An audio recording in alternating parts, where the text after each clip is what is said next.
বাক্য বলছে লুক লিখিত সুসমাচার 9 অধ্যায় 23 পদ, যে নিজেকে অস্বীকার করে ঈশ্বরের ক্রুশকে কি বহন করে তোলা। বাক্য দেখি, আর তিনি সকলকে বলিলেন, কেহ যদি আমার পশ্চাৎ আসিতে ইচ্ছা করে তবে সে আপনাকে অস্বীকার করুক, প্রতিদিন আপন ক্রুশ তুলিয়া লউক এবং আমার পশ্চাৎগামী হোক। কেহ যদি আমার পশ্চাৎ আসিতে ইচ্ছে করে, তো আমরা যখন কাউকে সুসমাচার দিই, যেন আমরা বলে থাকি যে আপনার বাড়িতে অশান্তি থাকবে না, আপনার বাড়িতে রোগ থাকবে না, কারণ সূঁচ না ফোটালে কি আমরা ঈশ্বরের কাছে প্রার্থনা করব না। সেই জন্য ঈশ্বরের বাক্য বলছে যে তোমাদের রোগ সমস্যা সমস্ত কিছুই থাকবে, কিন্তু সেই সমস্যার পথ ঈশ্বর বের করে দেবেন এবং তোমরা নিজের ক্রুশকে বহন করে তুলে নিয়ে চলো।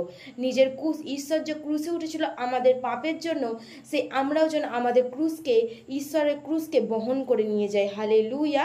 প্রতিদিন আপন ক্রুশ তুলিয়া লোক এবং আমার পশ্চাৎগামী হোক। Hallelujah, amen.